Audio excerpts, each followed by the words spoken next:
Intensive care is under pressure like never before. After Christmas, it just sort of hit me. I've seen a couple of people within the short time that I spent in a hospital, they didn't make it. From a relentless rise in COVID admissions. How long can you keep going like this? At this pace, I think we've got about a week. Staff fear burnout. I'm here. Okay. The nurses are broken. The physical and mental load is huge. The toll is immense. But my emotions are all over the place. Scared, sad, petrified, worried. This should be an operating theatre, but there's no surgery here. Instead, it's been converted into an intensive care unit. The number of COVID patients in London's hospitals has doubled in just 2 weeks. They're more stretched now than at the peak last April. We've got 3 times as many critically ill patients in this hospital than we normally have. And we've managed to stretch and spread to cover that, but that can't go on forever.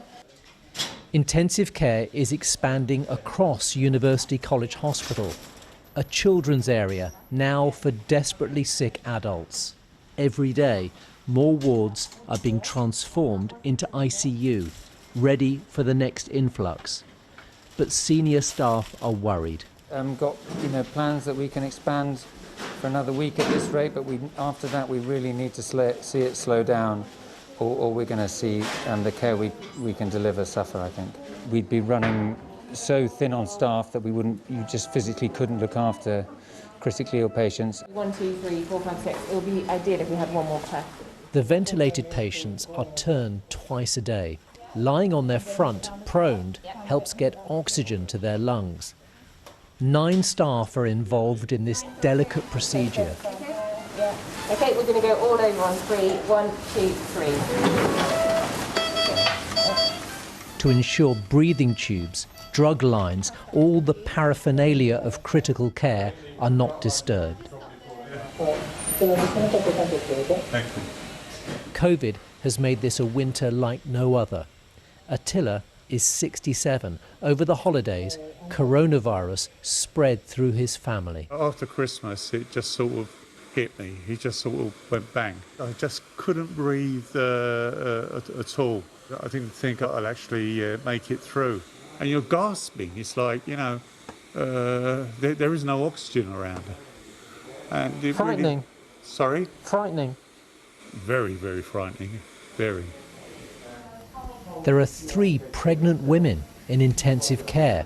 Rachel is due in 5 weeks. Every mother put her child before herself. Both she and her baby are doing well. They can't do anything that will harm the baby, obviously, and they look after my baby so well. All the time coming and checking, monitoring that the baby is happy. You can't see, but they're looking after 2 people in once. They save your life. With the massive one, I think the lowest you can go. It's not a disaster. The demands on staff are unrelenting, and on their families too. Alice has young children, cared for by grandparents in Scotland during the first peak. In Surge 1, I sent my 5 and 7-year-old daughters away because we weren't quite sure how we would manage.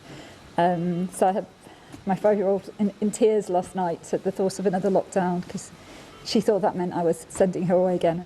She's most worried about the impact on nurses, the bedrock of care in ICU.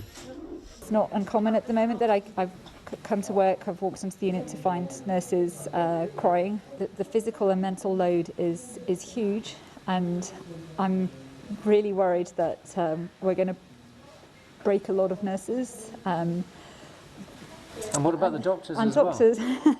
And doctors too. Intensive care nursing is highly specialised. Usually they're one-to-one with patients, now responsible for 3, 4 or 5, with other staff filling the gaps. We're so stretched we have to prioritise, and prioritising care is not what the NHS that I grew up in. We shouldn't have to choose which patient gets what care first. Ashley says She's never had to make decisions like this before. If people asking for your help, you just don't know who to help first. The patients are losing their lives at a dramatic speed. We're not just getting old people, this is young people that we're getting, people my age. That's okay. I've reported from here several times during the pandemic, and I'm always struck by the professionalism and dedication of staff. But this is a system under strain like never before. The warning signs here couldn't be clearer. The NHS is now on the brink. Unless infection rates start to fall soon, then it could seriously impact patient care, and not just for those with COVID. So these are really serious consequences, and if we get to that point, we can't offer anyone ITU, not just COVID patients, but anyone who has a traffic accident or a heart attack or a stroke or whatever it is. We just won't have any more capacity to take them in. For now, the Trust is coping. Cancer operations are continuing, though most non-urgent surgery is cancelled. All of a sudden, out of the blue, just COVID just like knocked on my door, and there you go. Hello, gents. Yeah, I'm just pleased that I'm still alive now. Gerald is awaiting chemotherapy for lung cancer and had been shielding, but still caught coronavirus. Okay. All right then, Dad. Love you lots. All right, love you. Love you. He just wants to get home to his daughters. When you've got young ones behind, that's your worry. Because you fight for your life is for them, and you want to give them a life. The next few weeks could be the biggest challenge the NHS has faced in its history, and it will be its staff who will bear the brunt for all of us.